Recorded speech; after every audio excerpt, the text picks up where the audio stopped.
గురుగారు ఇప్పుడు master CVV గారు ఇచ్చిన దాన్ని ప్యూరిటీగా ఉన్నదాన్ని అనేక రకాలు మిక్స్ చేసి చెప్తున్నారు అని అంటున్నారు. ఏంటి మరి?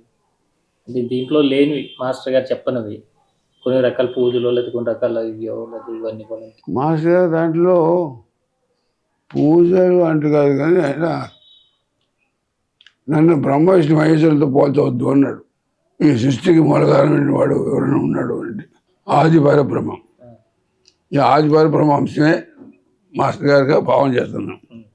అంటే ఆది పరబ్రహ్మ అంశకి ఉన్నటువంటి ఆయన్ని తీసుకొచ్చి ఈ కింద లెవెల్లో వాళ్ళతో మనం పోల్చడం అనేది సరైన పద్ధతి కాదు. కనుక మాస్టర్ గారు కూడాను నన్ను త్రిమూర్తితో పోల్చొద్దు అని మాస్టర్ గారు చెప్పారు. డైరీలో కూడా రాసుకున్నారు రాజు. దాన్ని వీళ్ళు ఏం చెప్తున్నారంటే మాస్టర్ గారు ఈ పూజ చేయొద్దన్నాడు, వేడలో పోవద్దన్నాడు అని చెప్తున్నాడు. పోల్చవద్దు అని చెప్పడం వేరు, అవి అనుష్ఠానం చేయొద్దు అని చెప్పడం వేరు. ప్యూర్ లవ్ అనేటువంటిది బేస్ మీద యోగం ప్రారంభమైంది. ఓ దాని మీద నీకు ప్రేమ, ఓ దాని మీద అయిష్టంగా ఉండేది ప్యూర్ లవ్ కింద రాదు. అది కానీ బేసే దెబ్బతినిపోతుంది. దాన్ని మనమే సరిగా అర్థం చేసుకోలేకుండా కానీ ఆయన చెప్పింది ఇది కాదు అని మా అందరి ఉద్దేశం. కనుక ఆయన ఏది నిర్బంధం అని చెప్పలేదు. నీకు కావాలి అనుకున్నంత సేపు చేసుకో. నువ్వు యోగం చేసుకుంటేనే విష్ణుమూర్తి కొడతాం అనుకున్న కొలవను, అంత కూడా కొలవాలనుకున్నంత కొడుకు. అయితే ఇట్లా పూజలు అవి కూడా ఉన్నాయి, కావాల్సిన సేపు చేసుకోవచ్చు. నేను చేసుకుంటూనే ఉంటాను. నేను పూజ అక్కడ పూజలు నాకు అంటే అవి ఇవి కలపండి. నేను అది సపరేట్, అది సపరేట్, ఇది సపరేట్. ఇది ఇక్కడ అదే అంటే కొంతమందికి భావన ఉంది ఏంటంటే హనుమంతరావు గారు సెంటర్లో రెండు కలుపుతారు, అది చెప్పలేదు మాస్టర్ గారు అని భావనలో ఉంటుంటారు. ఇప్పుడు అవి సపరేట్ చేసేటైతే ప్యూర్ లవ్ అనేటువంటిది దెబ్బతినిపోతుంది. అంటే నీకు ఇష్టమైన వాళ్ళతో కలిసి ఉంటామని ఇష్టం లేని వాళ్ళతో దూరం కట్టి పెడతామా? అన్నితో కూడా సమంగా ఉండటమే ప్యూర్ లవ్ అవుతుంది. అంటే ప్యూర్ లవ్ని వాళ్ళు సరిగ్గా అర్థం చేసుకోలేదు. ప్యూర్ లవ్ సరిగ్గా అర్థం చేసుకునేటైతే ఇది ఇది కాదు అనేటువంటిది ఉండదు, అన్నీ ఒకటే. మొట్టమొదటి చెప్పుకున్న మాస్టర్ గారు అనేటువంటి వాడు హైయెస్ట్ లెవెల్ ఉంటుంది. ఆయన తగ్గిన వాళ్ళందరూ ఆది కింద ఉన్న వాళ్ళు. ఈ కింద ఉన్న వాళ్ళని పైన ఉన్న వాళ్ళతో కలపచ్చు, కానీ పైన ఉన్న ఆయన దిగులు కింద వాళ్ళతో కలపకూడదు. ఇప్పుడు చపరాశిలో ఉన్నటువంటి భగవంతుడు, ప్రెసిడెంట్ ఆఫ్ ఇండియాలో ఉన్నవాడు భగవంతుడు ఒకటే. రెండు ఆత్మలు ఒకటే. ఈ ఆత్మలు కూడాను భేదం లేదు. చపరాశి దగ్గర పోయి అరే నువ్వు రేపు ప్రెసిడెంట్ అవుతావరా అని అంటే వాడు పొంగిపోతాడు. కానీ బట్ ప్రెసిడెంట్ దగ్గర పోయి నువ్వు చపరాశి అవుతావరా అని అనలేవు, అంటే వీలు కూడా లేదు. అది అట్లనే మనం రావణ్ణి నువ్వు మాస్టర్ గారి లెవెల్లోకి పోతావు అని చెప్పి రావణ వారిని కృష్ణుని చెప్పదు. కానీ కృష్ణుడు మాస్టర్ గారి దిగువ నువ్వు రావణ దగ్గర కృష్ణుడు లెవెల్లోకి వస్తావు చెప్పాను. ఎందుకనంటే కృష్ణ పరమాత్మ ఆయన తప్పు చెప్పాడే ఉంటుంది భగవద్గీతలో. ఆయన తప్పు చెప్పాడు. ఆయన ఎంతవరకు అందింది అంతవరకే చెప్పాడు. ఆయన అందరం చెప్పలేదు. ఆయన ఎంతవరకు చెప్పుకొచ్చాడు? మరణం వరకు చెప్పుకొచ్చాడు. మరణం తర్వాత ఏమవుతాడు అంటే మరణం తర్వాత ఆయన నాలో కలుపుకుంటాను అన్నాడు. ఇక అది కర్మను బట్టి వస్తాడు. జన్మ లేదు, జన్మ రాహిత్యం అనేటువంటిది వస్తుంది కదండి. ఆ జన్మ రాహిత్యం ఎక్కడ చెప్పి ఏం చేస్తున్నాడు ఆయన అంటే నాలో కలుపుకోవడం. ఆయన అంతవరకు చెప్తున్నాడు.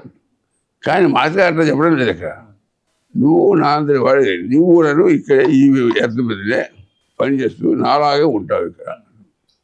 ఇప్పుడు మనం ప్రశ్నిస్తాం అన్నమాట. పరిపూర్ణమైన స్థితిలో పోయిన తర్వాత ఆకలి దెబ్బకలు ఉండవు, కోరికలు లేవు, పని లేవు. మరి ఏం చేయాలి? సోమరిపోతుగా ఉండాలని ఉద్దేశమా? సోమరిపోతుగా ఉండాలని ఉద్దేశమా?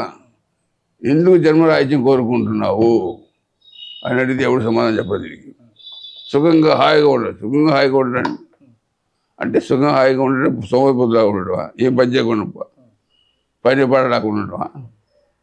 అంటే మాస్టర్ గారు పని పాట రాకుండా అట్టి పెట్టాలని చెప్పి ఆయన చెప్పాడా? ఏమండి అడగండి, ఎవడో చెప్పాడు సమాధానం. దాన్ని నేనే చెప్తా సమాధానం. ఏమిటంటే పని పాట రాకుండా ఇంతకన్నా ఎక్కువ పని ఉండేది అప్పుడు. ఏమిటో పని? భగవంతుడు ఏం చేస్తున్నాడో వాడికి మనం సహాయకారిగా ఉంటాం. భగవంతుడు సృష్టి కార్యక్రమం చేస్తున్నాడు. ఆ సృష్టికి మనం మెరుగులు దిద్దుదాం. భగవంతుడు చేసేటువంటి దానికి మనం will be the helpful to the origin భగవంతుడికి చేస్తాం. అంతేగాని భగవంతుడు కలిసిపోయి హాయిగా తాగి తిండి పడుకుంటూ ఉన్నాను కాదు అర్థం. ఈ లెవెల్కి అందలేదు ఎవరు చాలా ఈ లెవెల్లోనే ఉంటూ భగవంతులాగా ఉంటూ భగవంతుడు చేసే కార్యక్రమాలకి మనం సహాయకారిగా ఉండి ఆయన కార్యక్రమాలు ఇంకా ఉన్నతంగా చేయించడానికి మనం సహాయపడతాం. Fine tune. అది మంచి పని. ఇందాక మనం మొట్టమొదటి చెప్పుకున్నాం పండిత సూర్యగ్రహాలు. ఆ పండిత సూర్యగ్రహాలు ఏం చేస్తున్నాయి? ఫోకస్ ఇస్తాయి. ఈ సూర్యుడు ఇప్పుడు మన దగ్గర ఉన్న సూర్యుడికి. ఈ మన సూర్యుడు ఏం చేస్తున్నాడు? మనకు ఫోకస్ ఇస్తున్నాడు. మనం డెవలప్ అవుతున్నాం. మనం ఈ ఎర్తపతికి ఇంకొక తయారై ఉన్నాడు. అంగార గ్రహం వస్తుంది ఇప్పటికి. ఈ అంగార గ్రహం రేపు కాబోయేటువంటి భూమి అనమాట.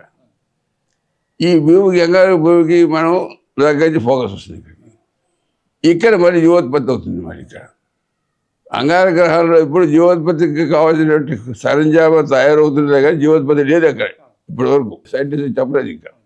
ఇది వెనక్కిపోతుంది, అది వచ్చి ఇక్కడ ఉంటుంది. ఈ విధంగా ఈ బ్రహ్మాండంలో ఉండేటువంటి అండపిండ బ్రహ్మాండాలన్నీ కూడా ఒకటైపోవాలి. అంటే ఫుల్గా అవుతాయి. కానీ అప్పుడు ఏమిటంటే మనం భగవద్గీత కృష్ణుడు చెప్తాడు ఎవరు? విరాట్ స్వరూపం. అప్పుడు ఏర్పడుతుంది విరాట్ స్వరూపం. అది విరాట్ స్వరూపం. ఎప్పటిదాకా విరాట్ స్వరూపం. ఇప్పుడు రావణాసురుడికి 10 తలలు ఉన్నాయన్నారండి. బ్రహ్మకి 4 తలలు ఉన్నాయన్నారు. బాబు రావణాసురుడు 10 తలలు ఉంటే ఎట్ట పడుకుంటే చెప్పండి. వీడు మనం తెలుగులో వాడి వాడు ఒక్క బుర్ర కదా, వాడు చాలా బుర్రలు ఏంటంటే చూడండి, చాలా బుర్రలు ఉంటే చాలా తలకాయలు ఉన్నాయి. అంటే ఒక తలకాయతో మనం చచ్చిపోతుంది, వాడు చాలా తలకాయలు మనిస్తుంది. అదే అనమాట. 10 తలకాయలు అంటే రావణాసురుడికి 10 తలకాయలు ఉన్నాయంటే 10 తలకాయల్లో ఉన్నంత తెలివితేటలు ఆ ఒక్క తలకాయలో ఉన్నాయి అనమాట. ఈ సూక్ష్మాలన్నీ కూడా గ్రహించే శక్తి వస్తుంది మనకు యోగం ద్వారా. మనకు ఇంట్యూషన్ డెవలప్ అవ్వాలంటే ఏం చేయాలి గురుగారు? డెవలప్ కావాలంటే చెత్త చేయడాన్ని దగ్గర రానికున్నాడు. అది రాకుండా ఉంటే అసలు ఇబ్బంది లేదు మనకు. అంటే దేని మీద కూడా మనం మనసు పోనీకుండా ఉండాలి. ఒకవేళ మనసు పోయినా కూడా మనసు అతుక్కోకుండా ఉండాలి. అంతా తెలిసేసేయండి. ఒక అమ్మాయి కనపడింది అనుకోండి, ఈ అమ్మాయి పోయి బాగుంది అని చెప్పి అనిపిస్తుంది. మీకు అనిపిస్తే కూడా పర్వాలేదు, కానీ నాలో పోకుండా ఉండాలి. వీడు విన్నారా? ఎగ్జాంపుల్ చెప్తున్నారు. అది ఎందుకంటే అది సహజం అనమాట. థాట్ అనేటువంటి సహజం. ఈ వచ్చినటువంటి థాట్ని పక్కన పెట్టేటువంటిది విశేషం అన్నమాట. ఈ విధంగా కనుక మనం లైఫ్ని కనుక మడుచుకునేటైతే మనం కూడా సీఈఓగా తయారవుతాం.